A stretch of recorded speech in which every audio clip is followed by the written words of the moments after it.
সময়, জীবন, কাল। দেখতে গেলে এই তিনটি শব্দ একটি শব্দেরই সমার্থক শব্দ মনে হয়, কিন্তু এই শব্দগুলির অর্থ কি সমান? কখনোই নয়। হ্যাঁ, এই সময় চলতে থাকে, জীবন চলতে থাকে, কালচক্র চলতে থাকে। এই সময় কেটে যায়, কিন্তু এই জীবন একে যাপন করতে হয়। কি বলেন? এই জীবনে কিছু করুন বা কিছু না করুন, জীবন এমনি কেটে যাবে, আপনি জানতেও পারবেন না। কিন্তু সেটা আমাদের উদ্দেশ্য নয়, একে যাপন করতে হবে।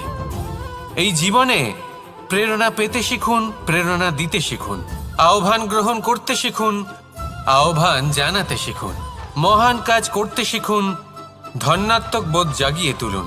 জীবন অতিবাহিত করার অর্থ কি তা আপনি শিখে যাবেন। কারণ সময় কেটে যায়, সমস্ত যুগ কেটে যায়, কিন্তু জীবনের রীতি জীবন কাটিয়ে দেওয়া নয়, জীবন যাপন করা। এই জীবন সম্পূর্ণরূপে অনুভব করতে হবে, নতুন পথ বানাতে হবে। এবারে যদি এই জীবন বাঁচার সময় একবার ভেবে দেখুন, যদি মনে প্রেম থাকে, সদ্ভাবনা থাকে, তাহলে কি হবে? এই জীবনকে বাঁচার অনুভূতিটাই অন্যরকম হয়ে যাবে, একটা আনন্দময় অনুভূতি লাভ করবেন। তাহলে এটাই করুন আর আমার সাথে ভালোবেসে বলুন, রাধা রাধা।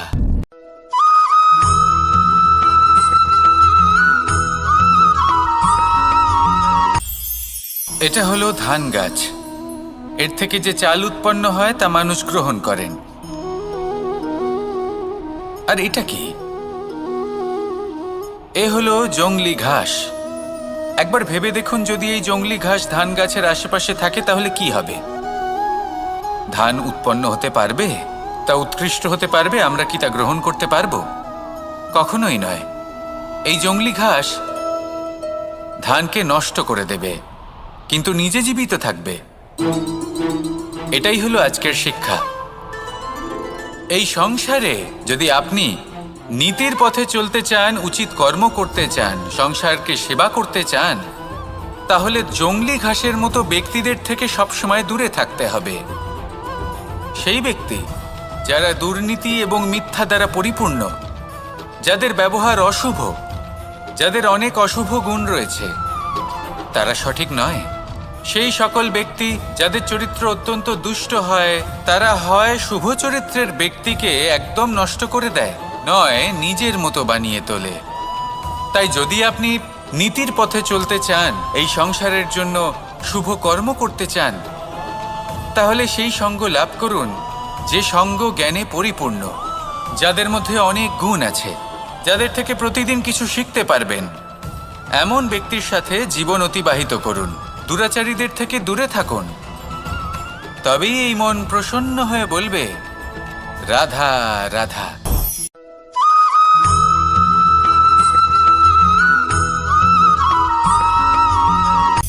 সূচের শেষে একটি ছিদ্র থাকে, যার দ্বারা আমরা এই সুতো পরাতে পারি, আর তারপর সূচের সাহায্যে এই সুতো দিয়ে বস্ত্র সেলাই করা যায়। কিন্তু যদি সুতোটা সোজা করে ধরা না হয়, তাহলে সূচে কখনো এই সুতো পরানোই সম্ভব নয়।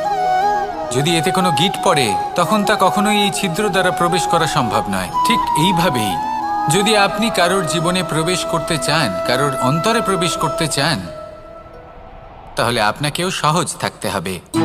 এতে কোনো গিঁট থাকলে চলবে না, অর্থাৎ মনে যাতে কোনো মালিন্য না থাকে, যেন কোনো কুচিন্তা না থাকে। যদি এসব থাকে, তাহলে আপনি কখনো কারোর জীবনে প্রবেশ করতে পারবেন না। আর যদি কোনোভাবে আপনি প্রবেশ করেও যান, তাহলে তার মনে ঘর করতে পারবেন না। নিজেকে এই সুতোর মতন করে তুলুন, সহজ। মনে যেন কোনো কুচিন্তা না থাকে, সবার প্রতি যেন সদ্ভাবনা থাকে, শুভ চিন্তা থাকে। এমনটা করতে থাকুন। এমন একটা দিন আসবে যেদিন এই সমস্ত সংসারের ব্যক্তির মনে আপনি বাস করবেন, আর তখন এই মন প্রসন্ন হয়ে বলবে, রাধা রাধা।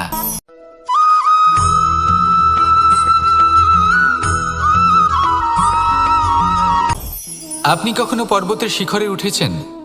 আপনি দেখতে পাবেন পর্বতের পদতলে প্রচুর সুন্দর ফুল রয়েছে, সবুজ বনানী রয়েছে। যত আপনি ওপরে উঠতে থাকবেন তত ফুল কমতে থাকবে, সবুজ বনানী কমতে থাকবে। আরও কিছুটা ওপরে উঠলে কাঁটা জাতীয় গাছ দেখতে পাবেন, শুকনো গাছ দেখতে পাবেন। আরও যদি ওপরে ওঠেন তাহলে পাষাণ দেখতে পাবেন। আরও ওপরে উঠলে হিমখণ্ড দেখতে পাবেন। এই যে পর্বত, তা মনুষ্য জীবনের সবথেকে উত্তম উদাহরণ। মানুষ যখন সাফল্যের শিখরে পৌঁছতে চান, মহানুভবতার শিখরে পৌঁছতে চান, পথে যত আস্তে আস্তে ওপরে উঠতে থাকেন ততই ভৌতিক বস্তু তার থেকে বিচ্ছিন্ন হতে থাকে।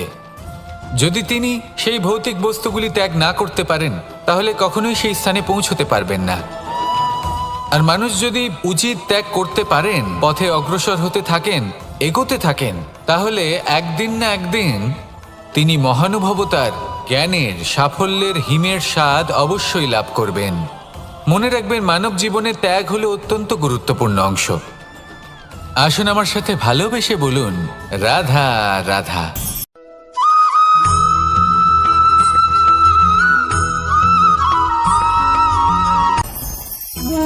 ভোজন। এবার ভোজন সংগ্রহ করার জন্য মানুষ কি না করেন, সব সময় চেষ্টা করতে থাকেন। ফসল উৎপাদনের জন্য অনেক পরিশ্রম করতে থাকেন, কিন্তু অনেক সময় অনেক পরিশ্রম করার পরেও ফসল ভালো উৎপাদন হয় না। এর কারণ কি? কারণ হলো এটাই যে আপনি পরিশ্রম হয়তো অনেক করেছেন, কিন্তু আপনার নজর তো সেই বীজের দিকে ছিলই না যা আপনি রোপণ করেছেন। সেই জন্য সব সময় কোনো বীজ রোপণ করার আগে তাকে পরখ করে দেখুন, তা অত্যন্ত আবশ্যক। আর সেইভাবেই যখনই কোনো কর্মের প্রশ্ন আসে, তাহলে সেখানে শুধুমাত্র পরিশ্রম যথেষ্ট নয়। সেই কাজের প্রতি আপনার কর্তব্য কি, আপনার উদ্দেশ্য কি, সেটা জানা হলো অত্যন্ত গুরুত্বপূর্ণ। তাই কর্ম করুন, কিন্তু সেই কর্মের প্রতি আপনার যা উদ্দেশ্য তার মাহাত্ম্য বুঝতে চেষ্টা করুন। তাহলে আসুন আমার সাথে ভালোবেসে বলুন, রাধা রাধা।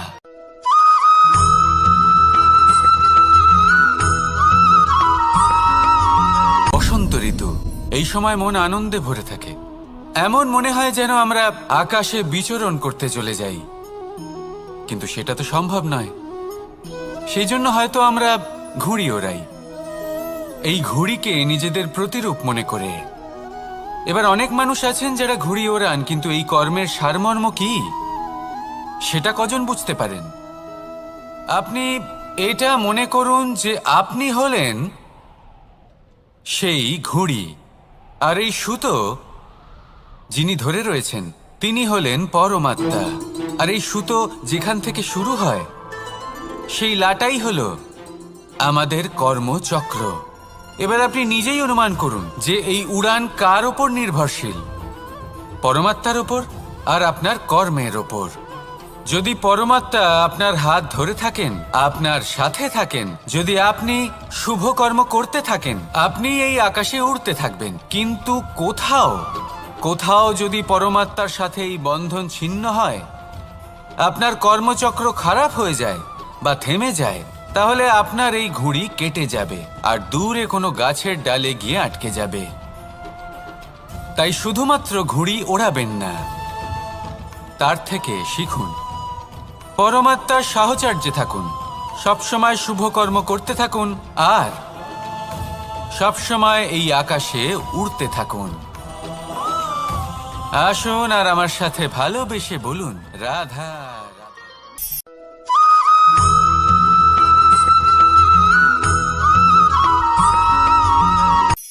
এই সংসারে সাফল্য লাভ করার জন্য জ্ঞানের প্রয়োজন হয়, পরিশ্রমের প্রয়োজন হয়, দৃঢ় নিষ্ঠার প্রয়োজন হয়, নিরন্তর চেষ্টা করা প্রয়োজনীয়। কিন্তু আরও কিছু আছে যা অত্যন্ত প্রয়োজনীয় এবং গুরুত্বপূর্ণ। তা হলো ভালো বন্ধু। তাদের থাকা অত্যন্ত প্রয়োজনীয়। যদি ভালো বন্ধু থাকে তাহলে সময় এলে তারা ঢাল হয়ে আপনাকে সুরক্ষা করবেন। সময় এলে অস্ত্রের মতো শত্রুকে সংহারও করবেন। যদি তিনি জ্ঞানী হন, তাদের মধ্যে সদ্গুণ থাকে, তাহলে এই সব গুণ আপনার মধ্যেও প্রবেশ করবে। তাহলে সাফল্যের জন্য ভালো বন্ধু পাওয়া অত্যন্ত প্রয়োজনীয়। কিন্তু শুধু বন্ধু কেন, ভালো শত্রুও থাকা প্রয়োজনীয়। এবার আপনি ভাববেন এ আমি কি বললাম? যদি আপনার জীবনেও ভালো অর্থাৎ শক্তিশালী শত্রু থাকে, তাহলে আপনিও শক্তিশালী হতে থাকবেন। এই শত্রু আপনাকে প্রেরিত করবে আরো বেশি শক্তিশালী হয়ে ওঠার। কখনো কোনো হরিণকে দেখুন, তীব্র গতিতে দৌড়তে থাকে। কেন তীব্র গতিতে দৌড়য়? এই কারণে নয় যে কোথাও তার জন্য মধুর ঘাস অপেক্ষা করে রয়েছে, না। সে এই কারণে তীব্র গতিতে দৌড়য় কারণ সেটা না করলে তার পেছনে একটি সিংহ আছে যে ওকে নিজের ভোজন করে ফেলবে। তাই জীবনে বিপদ, সংকট এই সব কিছুও হলো অত্যন্ত গুরুত্বপূর্ণ। তার সম্মুখীন হতে শিখুন আর আমার সাথে ভালোবেসে বলুন, রাধা রাধা।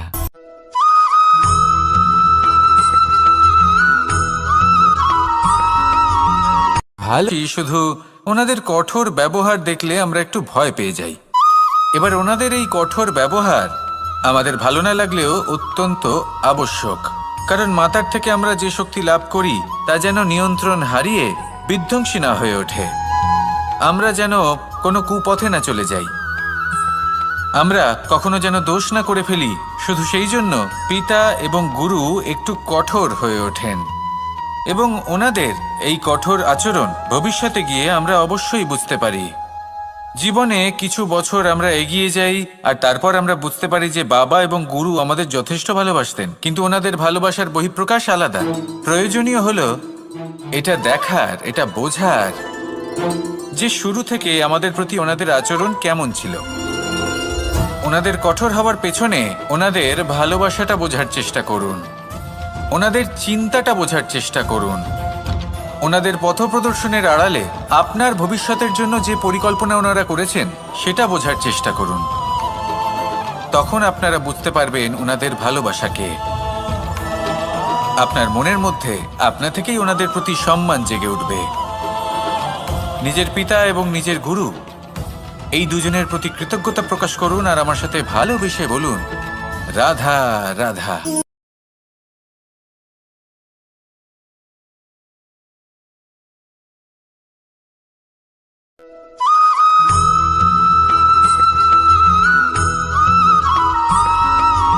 কথায় আছে, প্রত্যেক পুত্র তার পিতার প্রতিচ্ছবি হয়, আর সমস্ত প্রতিচ্ছবি চায় যেন সে তার অস্তিত্ব প্রাপ্ত করতে পারে।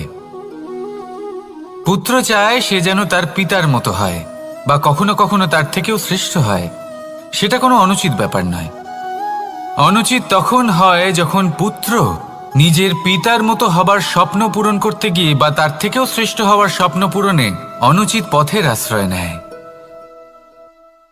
কারণ তারপরে সে তার পিতার গুণগুলি আত্মসাৎ করতে চায় না।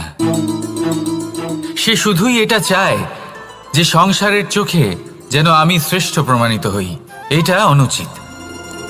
সংসারে এমন অনেক মানুষ আছেন যারা এই কারণে শ্রেষ্ঠ হওয়ার চেষ্টা করেন যাতে তার পরিবারের, তার পিতার সম্মান বৃদ্ধি পায়। এমনও মানুষ থাকেন, আর এটাই হলো পার্থক্য উদ্দেশ্যের। মনে রাখবেন, যদি আপনার উদ্দেশ্য শুভ হয় তাহলে পথও শুভ হবে, যদি আপনার উদ্দেশ্য অশুভ হয় তাহলে পথও অশুভ হবে। তাহলে নিজের পিতার মতো হবার চেষ্টা অবশ্যই করুন, তার থেকেও শ্রেষ্ঠ হওয়ার চেষ্টা অবশ্যই করুন, কিন্তু মনে রাখবেন আপনার সংকল্প আর আপনার উদ্দেশ্য এই দুই শুভ হওয়া উচিত। তাহলে আসুন আর আমার সাথে ভালোবেসে বলুন, রাধা রাধা।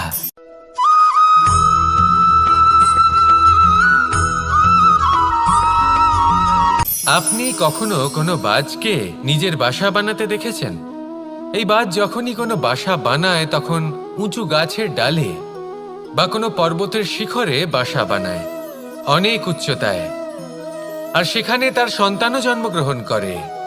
যখন এই সন্তানেরা জন্মায় তখন এই বাজ খুবই ভালোবেসে এবং খুব সাবধানে এদের পালন পোষণ করে। নিজের ঠোঁট দিয়ে তাদের ঠোঁটে খাবার পরিবেশন করে। কিন্তু যেই সেই সন্তানেরা হৃষ্টপুষ্ট হয়ে যায় এবং সেই কথা বাজ নিজে বুঝতে পেরে যায়, সেই বাজ নিজেই সেই বাসা ছিন্ন ভিন্ন করে দেয়। সেই সন্তান যাদের সবেমাত্র ডানা গজিয়েছে, কিভাবে উড়তে হয় তারা জানে না, সেই সন্তানগুলিকে উচ্চতা থেকে ঠেলে দেয়। সেই সন্তান প্রথমে ভয়ভীত হয়ে যায়। তারা সামনে মৃত্যুকে দেখতে পেয়ে ভয়ের কারণে তাদের ডানা ঝাপটাতে থাকে, আর সেই প্রক্রিয়াতেই সেই সন্তানগুলি উড়তে শুরু করে দেয়। এবার এই ঘটনায় আমরা কি শিক্ষা পেতে পারি? এটাই, যদি আপনি মাতা পিতা হন তাহলে নিজের সন্তানকে অবশ্যই স্নেহ করুন, কিন্তু তাদেরকে নিজের আঁচলের তলায় বেঁধে রাখবেন না। যদি আপনি চান আপনার সন্তান জীবনে উন্নতি করুক, তাহলে নিজের মুঠো থেকে তাদের স্বতন্ত্র করে দিন, এই সংসারে সংঘর্ষ করতে দিন। সেই সন্তান নিজেই বুঝতে পারবে যে জন্মের সময় পাওয়া ডানা কি করে ব্যবহার করতে হয়। আর আপনার চোখের সামনে আপনার সন্তান এই আকাশে উড়তে থাকবে। তাহলে আসুন আমার সাথে ভালোবেসে বলুন, রাধা রাধা।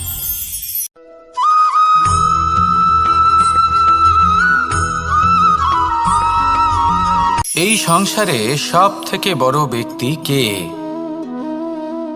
আপনি বলবেন এ কেমন ধরনের প্রশ্ন, কিন্তু এটা হলো সব থেকে উচিত প্রশ্ন। কেউ এর উত্তর দেবে যে সেই মহাপ্রতাপী রাজা, তিনি হলেন সব থেকে বড় ব্যক্তি, সেই বড় রাজনীতিবিদ, তিনিই সব থেকে বড় ব্যক্তি। আমি আপনাকে জানাই যে সংসারের সব থেকে বড় ব্যক্তি হলেন তিনি, যার সাথে দেখা করলে আপনি নিজেকে ছোট মনে করবেন না। কোনো ব্যক্তি যিনি সব থেকে বেশি শক্তিশালী, আপনি যদি তার সামনে যান তাহলে উনি আপনার অন্তরের শক্তিকে বাইরে বের করে আনবে, আপনার অন্তরের লুকিয়ে থাকা শক্তিকে জাগ্রত করতে প্রেরণা প্রদান করবে। তিনি হলেন বড় ব্যক্তি, তিনি হলেন মহান ব্যক্তি। তিনি নন যিনি নিজের বল এবং ঐশ্বর্য দ্বারা আপনাকে তার সামনে ছোট প্রমাণ করবেন। এবং সেই জন্য মহাদেব আমার আরাধ্য হলেন আমার খুব প্রিয়। কারণ রাজা হোক বা ফকির, কেউ যদি ওনার সামনে যান তাহলে সে নিজেকে ছোট মনে করেন না। আপনিও যদি জীবনে অনেক বড় হতে চান তাহলে কাউকে কখনো নিজেকে ছোট মনে করতে দেবেন না। তার অন্তরে বড় হয়ে ওঠার প্রেরণা প্রদান করুন। আসুন আমার সাথে ভালোবেসে বলুন, রাধা রাধা।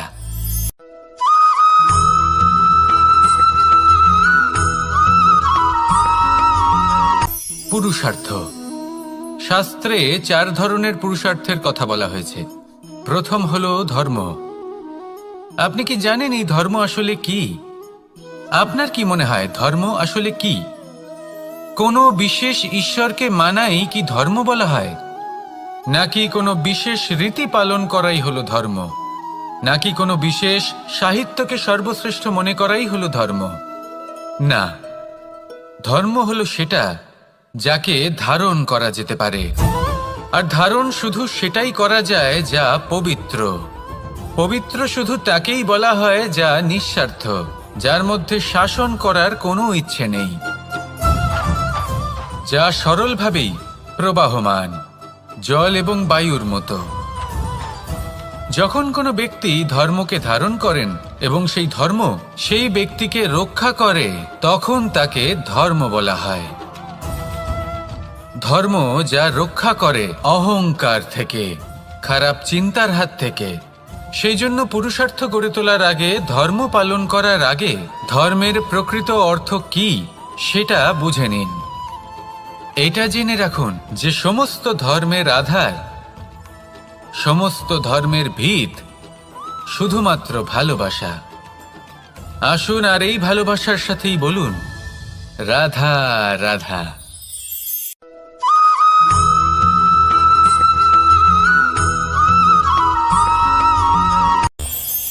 এই সংসারে আমরা প্রকাশ কোথা থেকে পাই? এর উত্তর বড়ই সরল। ভোরে যখন সূর্যোদয় হয় তখন প্রকাশের কিরণ আমাদের ঘরে এসে পৌঁছয়। এইভাবেই আমরা প্রকাশ লাভ করি। এবার এই প্রকাশের আলোতেই আমরা সারাদিনের কাজ সম্পন্ন করি। সন্ধে হয়ে যায়, সূর্যাস্তও হয়ে যায়। আর আমাদের ঘর যাতে অন্ধকার না হয় তার জন্য আমরা একটা প্রদীপ প্রজ্বলিত করি। এটাই ঘটে আমাদের জীবনেও। এবার প্রবাহমান আয়ুর সাথে আমরা আমাদের অন্তরে যদি একটা প্রদীপ প্রজ্বলিত করে নিই, তাহলে বিষয়টাই অন্যরকম হবে। এবার আপনি বলবেন কোন প্রকাশের কথা বলছি যা আমাদের অন্তরে জাগ্রত করা সম্ভব? আমাদের আত্মার মাঝে প্রেমের প্রকাশ জাগ্রত করার কথা বলছি। কারণ আমাদের এই জীবন এও হলো দিনের আলোর মতো। আজ প্রকাশ আছে, কিন্তু কোনোদিন অবশ্যই অস্ত হবে। কিন্তু অস্ত হবার আগে যদি আমরা আমাদের আত্মার মাঝে প্রেমের এই প্রকাশ উজ্জ্বলিত করে নিই, তাহলে আমাদের সন্ধ্যাকালও আমরা আনন্দে এবং প্রেমে যাপন করব। তাহলে আসুন আর আমার সাথে ভালোবেসে বলুন, রাধা রাধা।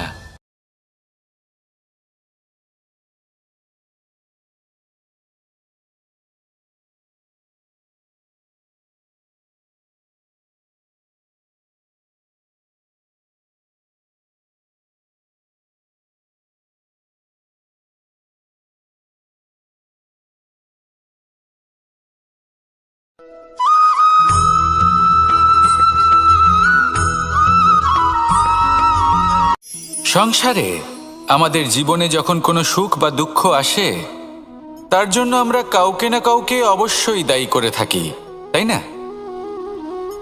এই ব্যক্তি আমাদের সাথে এরকম কাজ করেছেন, তাই আমার সাথে এমন হলো। ওই ব্যক্তি যদি এমনটা না করতেন, তাহলে আজ আমি ওই স্থানে পৌঁছতে পারতাম। সবই আপনার দৃষ্টিভঙ্গির ওপর নির্ভরশীল। আর যদি আপনার দৃষ্টিভঙ্গি এমন হয়, তাহলে তা অনুচিত। সত্যি কথা বলতে এই সংসারে ভিন্ন ভিন্ন ধরনের মানুষ আছে। এটা আপনার ওপর নির্ভর করছে কিভাবে তাদের স্বাগত জানাবেন। একবার ভাবুন, আমি আমার দুটো হাত সামনে নিয়ে এলাম, দুটো মুঠো খুলে দিলাম। দুই প্রকারের মানুষ আসবেন, কিছু না কিছু দিয়ে যাবেন। এই মুঠো যদি আমি বন্ধ করে দিই, তাহলে না কেউ আমাকে কিছু দিতে পারবে, না আমার কিছু যাবে আসবে। নিশ্চয়ই বুঝতে পারছেন এই দুই ধরনের ব্যক্তি কারা এবং তারা কি দিয়ে যান। আমি যদি নিজের মুঠো খুলে দিই, তাহলে কিছু ভালো মানুষ আসবেন, আমাকে আনন্দ, সন্তুষ্টি, জ্ঞান প্রদান করে যাবেন, ভালো অভিজ্ঞতা দিয়ে যাবেন। কোনো খারাপ ব্যক্তি যদি আসেন, তাহলে তিনিও খারাপ অভিজ্ঞতা দেবেন, যার থেকে আমি শিক্ষা লাভ করব। এই সব কিছু আমি লাভ করতে পারি। মুঠো যদি বন্ধ করে রাখি, তাহলে আমি কিছুই পাবো না।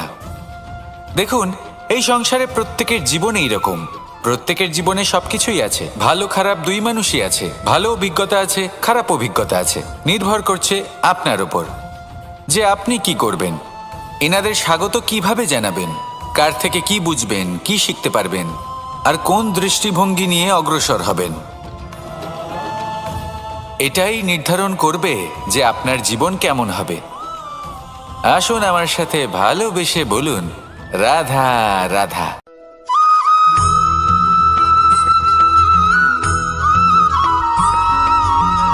ভালো, শুধু ওনাদের কঠোর ব্যবহার দেখলে আমরা একটু ভয় পেয়ে যাই। এবার ওনাদের এই কঠোর ব্যবহার আমাদের ভালো না লাগলেও অত্যন্ত আবশ্যক। কারণ মাতার থেকে আমরা যে শক্তি লাভ করি, তা যেন নিয়ন্ত্রণ হারিয়ে বিধ্বংসী না হয়ে ওঠে। আমরা যেন কোনো কুপথে না চলে যাই। আমরা কখনো যেন দোষ না করে ফেলি। শুধু সেই জন্য পিতা এবং গুরু একটু কঠোর হয়ে ওঠেন, এবং ওনাদের এই কঠোর আচরণ ভবিষ্যতে গিয়ে আমরা অবশ্যই বুঝতে পারি। জীবনে কিছু বছর আমরা এগিয়ে যাই, আর তারপর আমরা বুঝতে পারি যে বাবা এবং গুরু আমাদের যথেষ্ট ভালোবাসতেন, কিন্তু ওনাদের ভালোবাসার বহিঃপ্রকাশ আলাদা। প্রয়োজনীয় হলো এটা দেখার, এটা বোঝার যে শুরু থেকে আমাদের প্রতি ওনাদের আচরণ কেমন ছিল। ওনাদের কঠোর হওয়ার পেছনে ওনাদের ভালোবাসাটা বোঝার চেষ্টা করুন, ওনাদের চিন্তাটা বোঝার চেষ্টা করুন, ওনাদের পথপ্রদর্শনের আড়ালে আপনার ভবিষ্যতের জন্য যে পরিকল্পনা ওনারা করেছেন সেটা বোঝার চেষ্টা করুন। তখন আপনারা বুঝতে পারবেন ওনাদের ভালোবাসাকে। আপনার মনের মধ্যে আপনা থেকেই ওনাদের প্রতি সম্মান জেগে উঠবে। নিজের পিতা এবং নিজের গুরু, এই দুজনের প্রতি কৃতজ্ঞতা প্রকাশ করুন আর আমার সাথে ভালোবেসে বলুন, রাধা রাধা।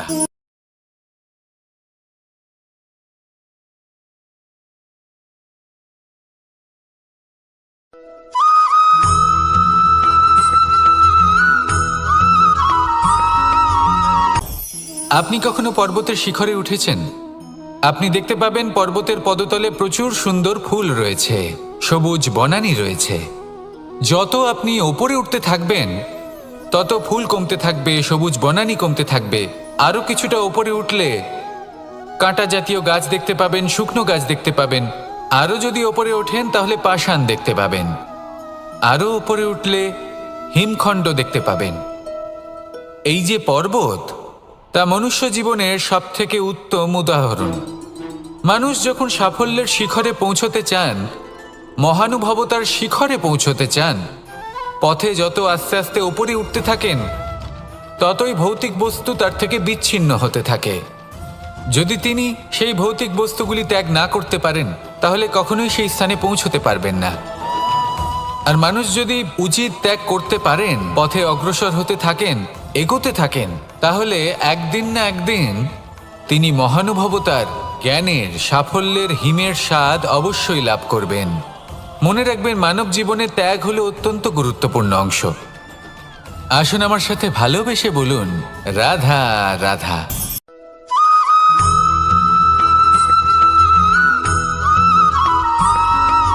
মানুষের একটি সমস্যা আছে যে মানুষ সাফল্যকে মাপতে থাকেন, লক্ষ্যপ্রাপ্তিকে মাপতে থাকেন এবং তার তুলনা করতে থাকেন যে ও এত কিছু পেল আর আমি পেলাম না,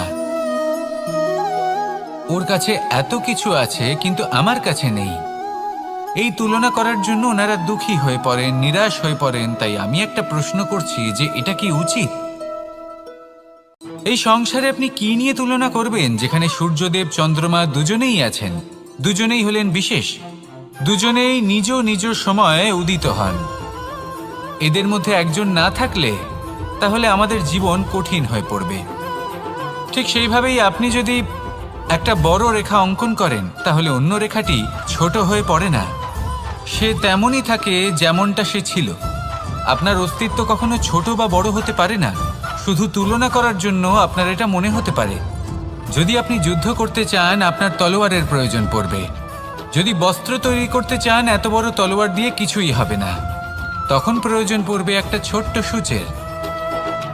তাই তুলনা করবেন না, না নিজেকে ছোট মনে করবেন, না অন্য কাউকে। সবার সাথে সহযোগিতা করুন, আর যদি তুলনা করতেই হয় নিজের সাথে করুন, যে কাল আমি কেমন ব্যক্তি ছিলাম, আজ কি তার থেকে শ্রেষ্ঠ হয়ে উঠতে পেরেছি। ভেবে দেখুন ভবিষ্যতে গিয়ে আপনি কতটা শ্রেষ্ঠ ব্যক্তি হতে পারেন।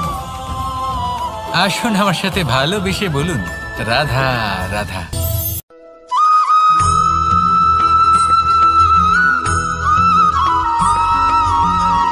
জীবন কিসের উপর নির্ভরশীল? ধনের ওপর, বৈভবের অনুভব যদি আপনি করতে চান তাহলে তা পাবেন শুধু একতার দ্বারা, সংগঠনের দ্বারা। যদি আপনাকে উদাহরণ দিই, নিজের এই হাতটাকে দেখুন, 5টা আঙুল রয়েছে। কোনো একটা বস্তুকে নিজের একটা আঙুল দ্বারা তুলে ধরার চেষ্টা করে দেখুন, বড়ই কষ্ট হবে। তখন আপনি বুঝতে পারবেন, যখন এই 5টি আঙুল একত্রিত হয় তখন কোনো কাজ কতটা সহজ হতে পারে। এটাই হলো শক্তি, একতার। সব থেকে ভালো উদাহরণ যদি আপনাকে দিই তাহলে বাঁশি। এই বাঁশি থেকে অত্যন্ত মধুর সুর নির্গত হয় যা সবার মন প্রসন্ন করে দেয়। এই কথা সত্যি, কিন্তু এই বাঁশি আমি একটা বা দুটো আঙুল দিয়ে বাজাতে পারবো না। আমাকে প্রত্যেকটা আঙুল ব্যবহার করতেই হবে, তবেই এর থেকে মধুর সুর নির্গত হবে যা সকলকে প্রসন্ন করবে, ঠিক কিনা? ঠিক এইভাবেই যদি আপনি চান যে আপনার জীবনরূপী বাঁশি থেকেও মধুর সুর নির্গত হোক বা সবার মনকে প্রসন্ন করে তুলুক, তাহলে আপনাকেও জীবনে একতা নিয়ে আসতেই হবে। আপনি একাও কর্ম করতে পারেন, পথ চলতেও পারেন, সামনেও এগোতে পারেন, সাফল্যও লাভ করতে পারেন। কিন্তু যখন সকলে একসাথে এগোবেন, সেই পথে চলবেন, সেই কর্মই করবেন, তখন লক্ষ্যে অবশ্যই পৌঁছবেন, সাফল্য অবশ্যই লাভ করবেন। কিন্তু সেই সাফল্য এবং তার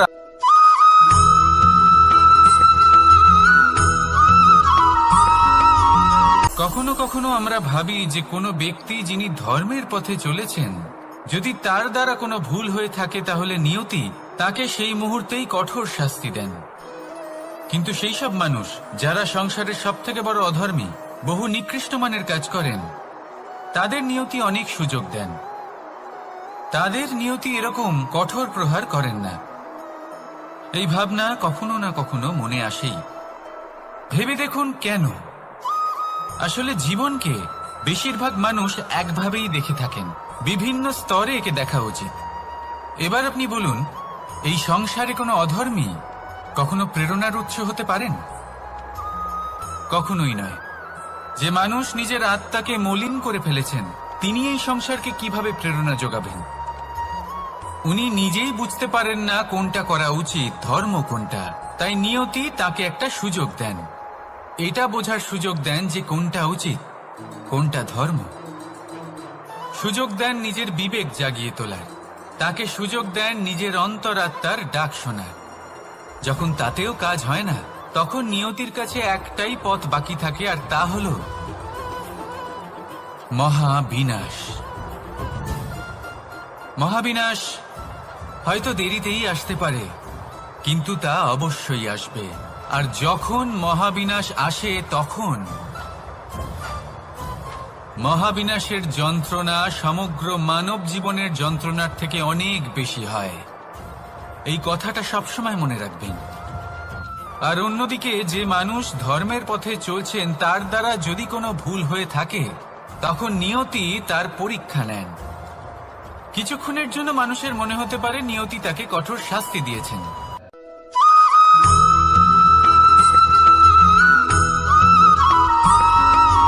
প্রত্যেক মানুষ নিজের জীবনে হীরক তথা হিরে এবং দর্পণ এই দুই দেখেছেন। এই দুই হলো সাদা, এবং এরা দুজনেই আলোর প্রতিফলন ঘটায় এবং এরা দুজনেই উজ্জ্বল হয়ে ওঠে। আপনি হয়তো মনে মনে ভাবছেন যে এটা কি ধরনের তুলনা করছি। একটা হিরে তো রত্ন, তার মূল্য দর্পণের থেকে অনেক গুণ বেশি। কিন্তু হিরে থাকাতে দর্পণের মূল্য কিন্তু কোনো অংশে কমে যায় না, তাই না? মানুষ যখন হিরে নিজের হাতে নেয়, তখন সবার আগে কি খোঁজে? দর্পণ, যাতে তার মধ্যে দিয়ে দেখে সে বুঝতে পারে যে সেই হিরে আদৌ তার শোভাবর্ধন করছে কিনা, তাকে ভালো দেখাচ্ছে কিনা, প্রসাধনের জন্য সেটা ব্যবহার করা ঠিক হবে কিনা।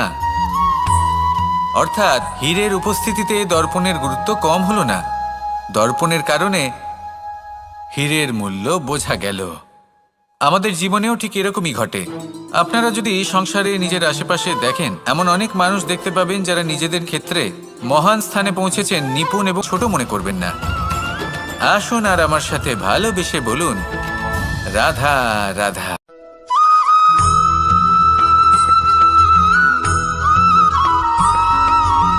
পঞ্চতত্ত্বের মধ্যে দ্বিতীয় তত্ত্ব হল ধরণী, ভূমি, যাকে আমরা ধরণী মাতা বলি। এই ধরণী ধৈর্য ধারণ করে, আর এর ওপরেই আমাদের সমগ্র সংসার নির্ভরশীল। কারণ এই ভূমি সহ্য ক্ষমতা রাখে, এর সহ্য ক্ষমতা হল অপরিসীম। সন্তান যতই আঘাত প্রদান করুক না কেন, প্রেম পূর্বক সহ্য করে, আর তার বদলে অমূল্য রত্ন প্রদান করে। সন্তান যদি হাল চালায়, তাহলে তার বদলে তাকে অন্ন প্রদান করে। এটাই হলো ধরণী। এবার এর থেকে আমরা কি শিক্ষা পেতে পারি? এটাই যে কারোর জন্য কিছু করা বা কাউকে কিছু দেওয়া মনে কোনো কামনা ছাড়াই। আর এই কথাটা বুঝে যান, যদি কারোর জন্য কামনা না রেখে বা কোনো পাওয়ার আশা না রেখে কারোর জন্য কিছু করেন বা কারোকে কিছু দেন, যদি এটা আপনি শিখতে পারেন, তবে আপনি ভালোবাসতে শিখে গেছেন। আর সেই জন্যই এই ধরিত্রীকে মাতা বলা হয়। কারণ মাতা শুধু উনি নন যিনি গর্ভে সন্তানকে ধারণ করেন, মাতা তো উনিও যিনি জীবন বাঁচতে শেখান, যিনি জীবন বাঁচার উদাহরণ প্রদান করেন। তাহলে ধরণীর থেকে এই নিঃস্বার্থ ভাব শিখুন, নিঃস্বার্থ ভালোবাসা শিখুন, আর এই ভালোবাসার সাথেই বলুন, রাধা রাধা।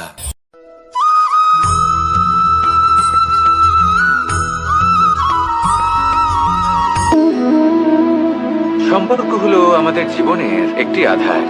কিছু সম্পর্ক এমন যে আমরা জন্মসূত্রে লাভ করি, যেমন পরিবার, মা, বাবা। কিছু সম্পর্ক আছে যে আমরা জীবনে অর্জন করে থাকি, তা সে প্রেমের হোক, স্নেহের হোক বা বন্ধুত্বের। এই সকল সম্পর্ক লাভ করার বা গড়ে তোলার 5টি ধাপ রয়েছে। প্রথম ধাপ, কোনো ব্যক্তির সাথে আলাপ হওয়া, তার সাথে কথা বলা বা তাকে দেখা। দ্বিতীয় ধাপ, সে ব্যক্তিকে আমাদের ভালো লাগা। তৃতীয় ধাপ, আমাদের এটা চাইতে শুরু করা যে জীবনে এই ব্যক্তি যেন আমাদের বন্ধু হন, আমাদের জীবনে থাকেন, বা আমাদের কাউকে ভালোবেসে ফেলা। আর এটা আমাদের ভাবা বা চাওয়া যে সেই ব্যক্তি যেন আজীবন আমার সাথে থাকেন, আমার জীবনে আমার সাথী হয়ে। চতুর্থ ধাপ, লাভ করা। এবার এই ধাপটি অনেক মানুষের পক্ষেই খুবই সরল হয়, বড়ই সরলভাবে নিজেদের সঙ্গীকে লাভ করে থাকেন। কিছু মানুষের জন্য এই ধাপ অত্যন্ত কঠিন হয়ে থাকে। অনেক প্রতিকূল পরিস্থিতির উপর জয়লাভ করে তারা সঙ্গীকে লাভ করেন, কিন্তু লাভ অবশ্যই করেন। এরপরে আসে পঞ্চম, অন্তিম এবং সব থেকে গুরুত্বপূর্ণ ধাপ। সেটা হলো সেই সম্পর্ক পালন করা। এটা হলো এমন এক বিষয় যা প্রত্যেক মানুষের শেখা উচিত। যদি ব্যক্তি নিজের জীবনে সম্পর্ক রক্ষা করতে শিখে যান, তবে প্রত্যেক সম্পর্ক তার জীবনকে স্বর্গ করে তুলবে। আসুন আর আমার সাথে ভালোবেসে বলুন, রাধা রাধা।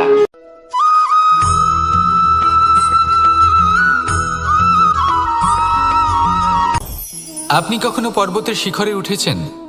আপনি দেখতে পাবেন পর্বতের পদতলে প্রচুর সুন্দর ফুল রয়েছে, সবুজ বনানী রয়েছে।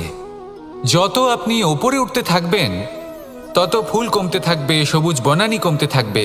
আরও কিছুটা ওপরে উঠলে কাঁটা জাতীয় গাছ দেখতে পাবেন, শুকনো গাছ দেখতে পাবেন। আরও যদি ওপরে ওঠেন তাহলে পাষাণ দেখতে পাবেন। আরও ওপরে উঠলে হিমখণ্ড দেখতে পাবেন। এই যে পর্বত, তা মনুষ্য জীবনের সবথেকে উত্তম উদাহরণ। মানুষ যখন সাফল্যের শিখরে পৌঁছতে চান, মহানুভবতার শিখরে পৌঁছতে চান, পথে যত আস্তে আস্তে ওপরে উঠতে থাকেন, ততই ভৌতিক বস্তু তার থেকে বিচ্ছিন্ন হতে থাকে। যদি তিনি সেই ভৌতিক বস্তুগুলি ত্যাগ না করতে পারেন, তাহলে কখনোই সেই স্থানে পৌঁছতে পারবেন না। আর মানুষ যদি উচিত ত্যাগ করতে পারেন, পথে অগ্রসর হতে থাকেন, এগোতে থাকেন, তাহলে একদিন না একদিন তিনি মহানুভবতার, জ্ঞানের, সাফল্যের হিমের স্বাদ অবশ্যই লাভ করবেন। মনে রাখবেন, মানব জীবনে ত্যাগ হলো অত্যন্ত গুরুত্বপূর্ণ অংশ। আসুন আমার সাথে ভালোবেসে বলুন, রাধা রাধা।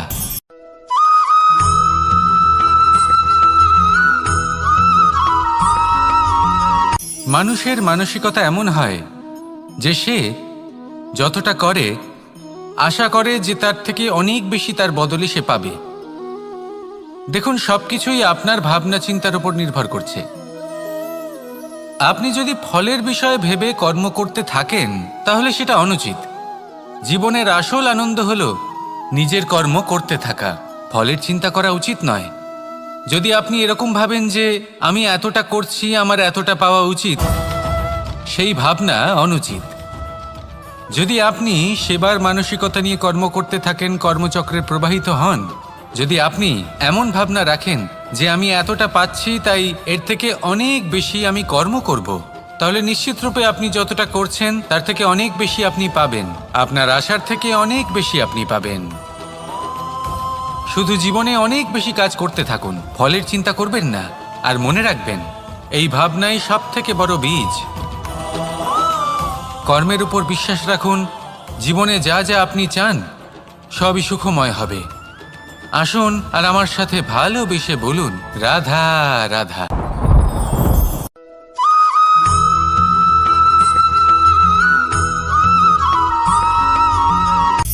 সূচের শেষে একটি ছিদ্র থাকে, যার দ্বারা আমরা এই সুতো পরাতে পারি। আর তারপর সূচের সাহায্যে এই সুতো দিয়ে বস্ত্র সেলাই করা যায়। কিন্তু যদি সুতোটা সোজা করে ধরা না হয়, তাহলে সূচে কখনো এই সুতো পরানোই সম্ভব নয়। যদি এতে কোনো গিঁট পড়ে, তখন তা কখনোই এই ছিদ্র দ্বারা প্রবেশ করা সম্ভব নয়। ঠিক এইভাবেই যদি আপনি কারোর জীবনে প্রবেশ করতে চান, কারোর অন্তরে প্রবেশ করতে চান, তাহলে আপনাকেও সহজ থাকতে হবে। এতে কোনো গিট থাকলে চলবে না, অর্থাৎ মনে যাতে কোনো মালিন্য না থাকে, যেন কোনো কুচিন্তা না থাকে। যদি এসব থাকে তাহলে আপনি কখনো কারোর জীবনে প্রবেশ করতে পারবেন না। আর যদি কোনোভাবে আপনি প্রবেশ করেও যান, তাহলে তার মনে ঘর করতে পারবেন না। নিজেকে এই সুতোর মতন করে তুলুন, সহজ।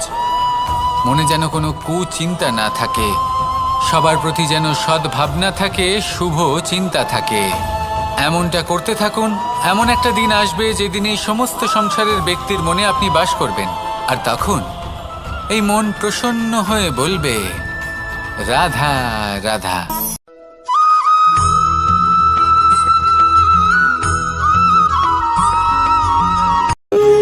যখন মানুষের মৃত্যু হয় তখন কি হয়?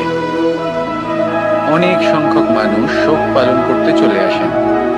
যে ব্যক্তি মৃত্যু লাভ করেছেন তার অনেক বস্তু থাকে যেগুলো তার প্রিয়, যেগুলো তিনি ব্যবহার করেছেন। তার শয্যা, তার বস্ত্র, তার আভূষণ সবকিছু তার থেকে বিচ্ছিন্ন করা হয় এবং খালি হাতে তাকে শ্মশানের উদ্দেশ্যে রওনা করা হয়। আমি আপনাকে এই প্রশ্ন করতে চাই, আপনি এই সংসারে কি অর্জন করেছেন?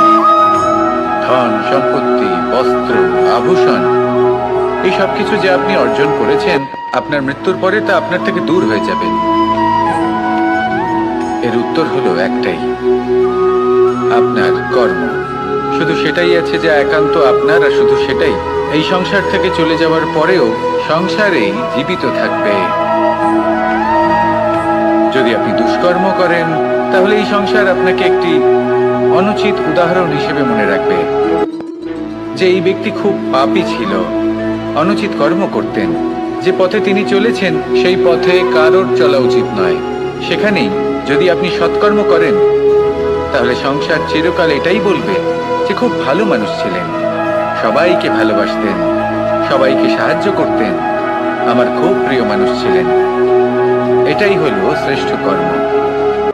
সেই জন্য জীবনে শুধুমাত্র ধন সম্পত্তি, আভূষণ এই সব অর্জন করতে গিয়ে নিজের মনোনিবেশ করবেন না। শ্রেষ্ঠ কর্ম করুন। সংসার থেকে চলে যাওয়ার পরেও এই কর্মই এই সংসারে আপনাকে জীবিত রাখবে। আসুন আমার সাথে ভালোবেসে বলুন, রাধা রাধা।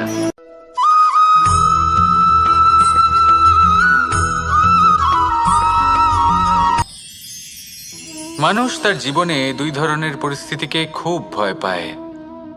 এক, কোনো কারণবশত কারোর সামনে নত হওয়া। দুই, কোনো কারণে নিজের চরিত্র থেকে, নিজের মূল্যবোধ থেকে বিচ্যুত হওয়া। এবার কেন হয় এরকম যে কথায় কথায় কারোর সামনে নত হতে হয়? কেন বারংবার নিজের চরিত্র থেকে চ্যুত হতে হয়? এরকম কেন হয়?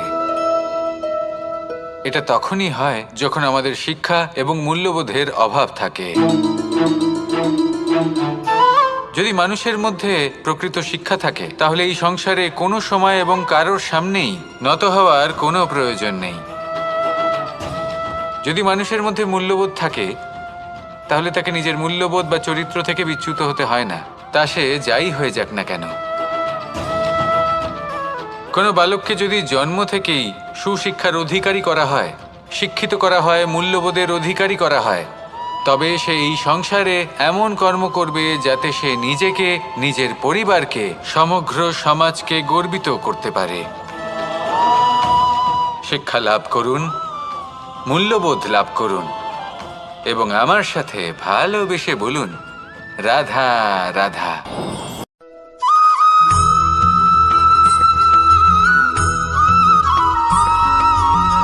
কথায় আছে যে এমন কোনো অক্ষর নেই যার দ্বারা কোনো মন্ত্র হয় না। এমন কোনো বনস্পতি নেই যা নিজেই একটা ঔষধি নয়। পৃথিবীর এমন কোনো ব্যক্তি নেই যার মধ্যে কোনো যোগ্যতা থাকে না। শুধু প্রয়োজন হলো যে ব্যক্তিকে আমরা খুঁজে চলেছি তাকে সঠিকভাবে চিনে নেওয়া। যদি তার যোগ্যতা, তার বিশেষত্ব আমরা বুঝতেই না পারি তাহলে আর লাভ কি রইল? এই সংসারে এমন অনেক ব্যক্তি রয়েছেন যারা ছোট ছোট অসফলতার কারণে আপনাকে এটা বলে দেবে যে আপনি কোনো কাজের নন, আপনি হলেন মূর্খ, আপনি কিছুই করতে পারবেন না, এইসব কথায় কখনোই বিশ্বাস করবেন না। কারণ আপনি এবং প্রত্যেকটি জীব এই পরমাত্মা এবং এই প্রকৃতির সৃষ্টি, যা অত্যন্ত বিশেষ। যদি আপনাকে উদাহরণ দিই তাহলে একদিকে আছে তরোয়াল, একটা বড় লম্বা তরোয়াল, যার দ্বারা যুদ্ধ করা যায়, জয়লাভ করা যায়। আর অন্যদিকে রয়েছে একটা ছোট্ট সূঁচ, কিন্তু যে কাজ একটা ছোট্ট সূঁচ করতে পারে তা একটা তরোয়াল দ্বারা সম্ভব নয়। এর অর্থ হলো এটাই যে প্রত্যেকটা রচনা অত্যন্ত অমূল্য এবং অত্যন্ত বিশেষ হয়। তাহলে বিশ্বাস রাখুন যে আপনি অত্যন্ত বিশেষ একজন, আর প্রেমের সাথে বলুন রাধা রাধা।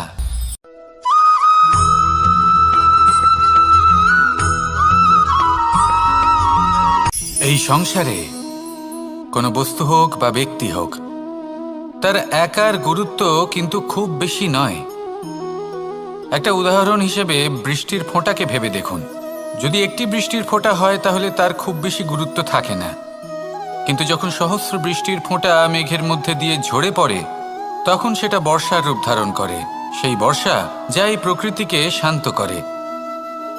সেইভাবেই পাথরের ছোট টুকরো, তার খুব বেশি গুরুত্ব থাকে না, কিন্তু যখন অসংখ্য পাথরের টুকরো একত্রিত হয় তখন তা পর্বতের আকার ধারণ করে।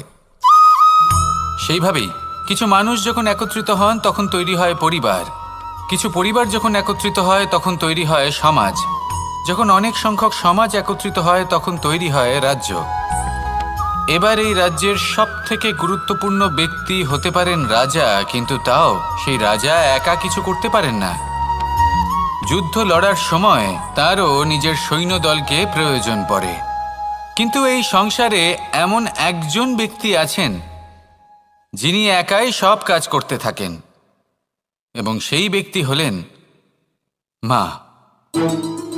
আমাদের জীবনে একজন পিতার ভূমিকা কিন্তু নিঃসন্দেহে অমূল্য, কিন্তু আমাদের সকলের জীবনে যে ভূমিকা একজন মায়ের তা অন্য কারোর থাকে না। একজন মা একাই সন্তানকে বড় করতে পারেন, সংস্কারী করে তুলতে পারেন, তার জন্য পরিশ্রম করেন। আর এত কিছু কাজ করার পরেও তার কাজের জন্য তিনি প্রশংসা অবশ্য পান না। উল্টে যদি সেই সন্তান অনুচিত পথে চালিত হয়, অনুচিত কর্ম করে, তখন সেই মাকেই অপবাদের পাত্র হয়ে উঠতে হয়। আমাদের জীবনে মায়ের যোগদান কতটা সেটা বুঝুন। আপনাকে বড় করে তোলার জন্য উনি কতটা পরিশ্রম করেছেন সেটা বুঝুন। আজ থেকে, এখন থেকে, এই মুহূর্ত থেকে মাকে সম্মান করতে শিখুন। যখন সময় পাবেন, যখন সুযোগ হবে, তখন তার প্রশংসা করুন, ওনারও ভালো লাগবে। আর মায়ের এই মমতার জন্য, তার এই ভূমিকার জন্য আসুন সবাই মিলে আমরা তাকে প্রণাম করি, আর সকলে মিলে ভালোবেসে বলি রাধা রাধা।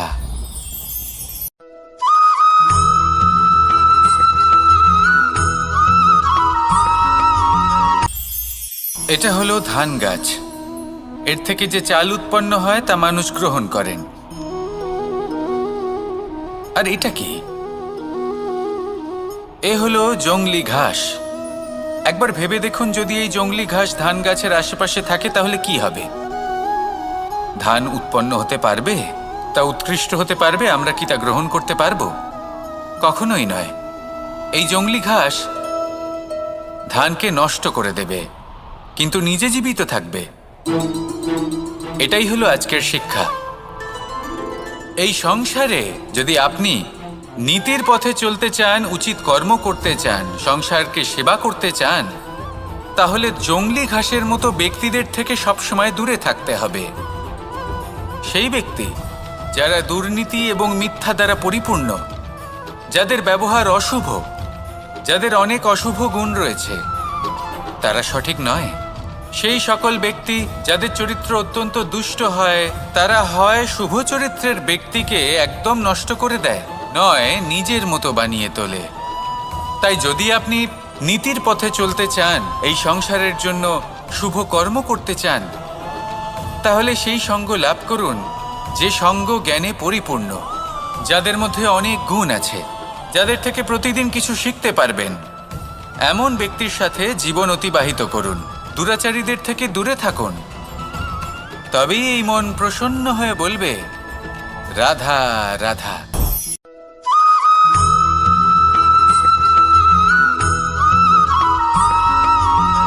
মানুষের মানসিকতা এমন হয় যে সে যতটা করে আশা করে যে তার থেকে অনেক বেশি তার বদলে সে পাবে।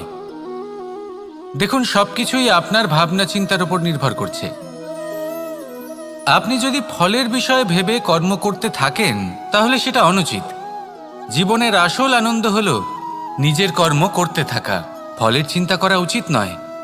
যদি আপনি এরকম ভাবেন যে আমি এতটা করছি, আমার এতটা পাওয়া উচিত, সেই ভাবনা অনুচিত।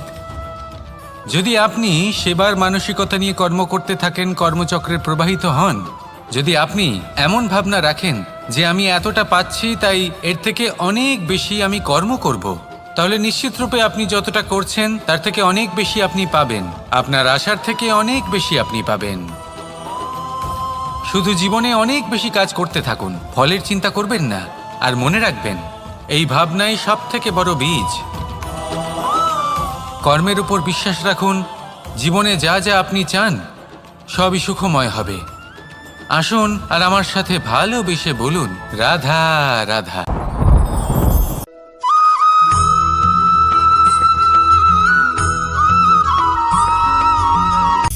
সূচের শেষে একটি ছিদ্র থাকে যার দ্বারা আমরা এই সুতো পরাতে পারি, আর তারপর সূচের সাহায্যে এই সুতো দিয়ে বস্ত্র সেলাই করা যায়। কিন্তু যদি সুতোটা সোজা করে ধরা না হয় তাহলে সূচে কখনো এই সুতো পরানোই সম্ভব নয়। যদি এতে কোনো গিঁট পড়ে তখন তা কখনোই এই ছিদ্র দ্বারা প্রবেশ করা সম্ভব নয়। ঠিক এইভাবেই যদি আপনি কারোর জীবনে প্রবেশ করতে চান, কারোর অন্তরে প্রবেশ করতে চান, তাহলে আপনাকেও সহজ থাকতে হবে। এতে কোনো গিঁট থাকলে চলবে না, অর্থাৎ মনে যাতে কোনো মালিন্য না থাকে, যেন কোনো কুচিন্তা না থাকে। যদি এসব থাকে তাহলে আপনি কখনো কারোর জীবনে প্রবেশ করতে পারবেন না। আর যদি কোনোভাবে আপনি প্রবেশ করেও যান তাহলে তার মনে ঘর করতে পারবেন না। নিজেকে এই সুতোর মতন করে তুলুন, সহজ। মনে যেন কোনো কুচিন্তা না থাকে, সবার প্রতি যেন সদ্ভাবনা থাকে, শুভ চিন্তা থাকে। এমনটা করতে থাকুন। এমন একটা দিন আসবে যেদিন এই সমস্ত সংসারের ব্যক্তির মনে আপনি বাস করবেন, আর তখন এই মন প্রসন্ন হয়ে বলবে, রাধা রাধা।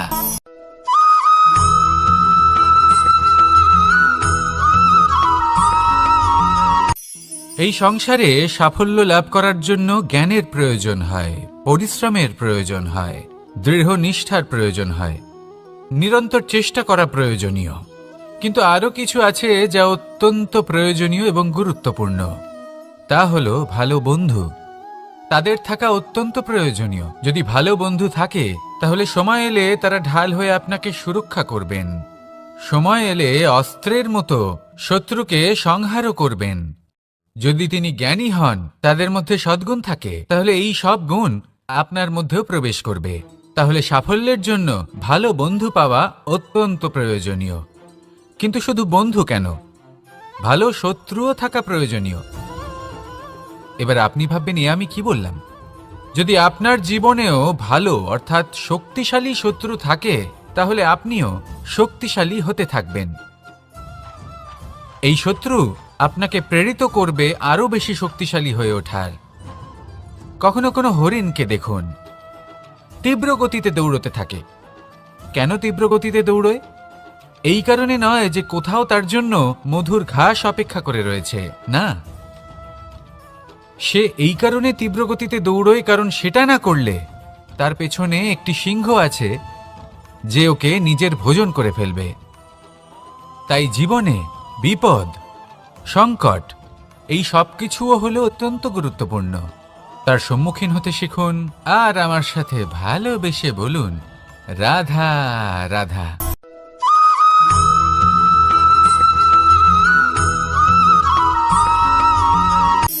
শক্তি শক্তি অর্জন করা এতটা কঠিন নয় যতটা শক্তি লাভ করার পরে সেই শক্তি সামলানো কঠিন হয়। কারণ যেই মানুষ শক্তি লাভ করে তার মনে গর্ববোধ জন্মায়, জন্মায় অহংকার, জন্মায় জেদ। তাই শক্তি প্রাপ্ত করার সাথে বিনম্র থাকাও অত্যন্ত আবশ্যক। আর এটা আমাদের শেখা উচিত বৃক্ষের থেকে। বৃক্ষ যা আমাদের ফল দেয়, বৃক্ষ যা যত ফল দেয় ততটাই ঝুঁকে যায়। আমরা পাথর মারি ওই বৃক্ষের থেকে ফল প্রাপ্ত করার জন্য। সেই পাথরের মার সহ্য করেও বৃক্ষ আমাদের ফল দেয়। কোনো গর্ববোধ নেই, কোনো অহংকার বোধ নেই। আর সেই জন্য এই বৃক্ষের পুজো করা হয়। এটাই হলো মাহাত্ম্য শক্তির সাথে বিনম্রতার। যদি এই শক্তি সৃজন করে থাকে, সাহায্য করে থাকে, সম্বল হয়ে থাকে, তবেই সেই শক্তি উপযুক্ত। আর নয়তো সেই শক্তি একদিন আপনাকে আসক্ত অবশ্যই করবে। তাহলে শক্তি অবশ্যই অর্জন করুন, কিন্তু তার সাথে সেই শক্তি সামলানোর মতো বিবেকও আপনাকে অবশ্যই জাগ্রত করতে হবে। তাহলে আসুন আমার সাথে ভালোবেসে বলুন, রাধা রাধা।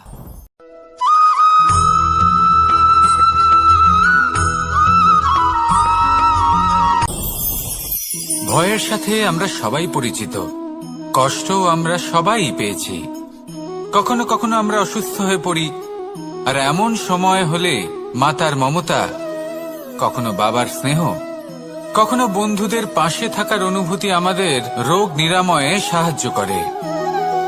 কখনো যদি আমরা নিরাশ হয়ে পড়ি, তখন যদি আমাদের কোনো আপনজন আমাদের দুটো ভালো কথা বলে, তখন আমাদের মনোবল বেড়ে যায়। ঠিক তেমন সংসারের এই রঙ্গমঞ্চে যদি আপনি পীড়িত অনুভব করেন, কিছু শুভ কথা আলোচনা করুন, কিছু স্তুতি গান করুন, কিছু মুহূর্তের জন্য হলেও নিজের ইষ্টদেবের কথা স্মরণ করুন আর প্রার্থনা করুন। সাহস বাড়বে, শক্তিও বৃদ্ধি পাবে এবং সামনে এগিয়ে চলার পথও দেখতে পাবেন। তখন এই মন প্রসন্ন হয়ে বলবে, রাধা রাধা।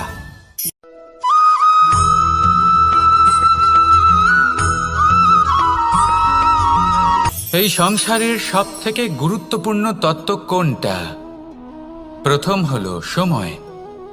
জন্ম থেকে মৃত্যু পর্যন্ত এই যে সময়, এটাই তো হলো জীবন। দ্বিতীয় হলো জীবন, যাতে আমরা সময়ের সদ্ব্যবহার করি, শ্রেষ্ঠ থেকে শ্রেষ্ঠতর কাজ করার চেষ্টা করি। বহু বছরের এই পরম্পরা, এই সংস্কৃতিকে এগিয়ে নিয়ে যাওয়ার চেষ্টা করি। এই সংসারে আমরা অংশগ্রহণ করতে চেষ্টা করি। তৃতীয় হলো ধন, সেই ধন যা প্রত্যেক ব্যক্তি অর্জন করতে চেষ্টা করেন। এবার এই তিনটি তত্ত্বের মধ্যে একটা সামঞ্জস্য আছে, সমান ব্যাপার আছে। সে ধনই হোক বা সময় হোক বা হোক জীবন। আর সেই সমান ব্যাপার হলো যে যদি আপনি এটা গণনা করতে থাকেন তাহলে তা কমতে থাকে, যদি আপনি এটা ব্যবহার করেন তাহলে তা বাড়তে থাকে। একে সংগঠিত করে রাখতে চেষ্টা করলে এ হাত থেকে ফসকে যায়, কিন্তু যদি আপনি একে সামলে রাখতে শিখে যান তাহলে এমন কাজ করবেন যাতে সংসারের সাথে সাথে পরবর্তী প্রজন্ম লাভবান হবে। যদি কিছু শিখতে চান তাহলে সামলাতে শিখুন, গণনা করা বা সংগঠিত করা নয়। আসুন আর আমার সাথে ভালোবেসে বলুন, রাধা রাধা।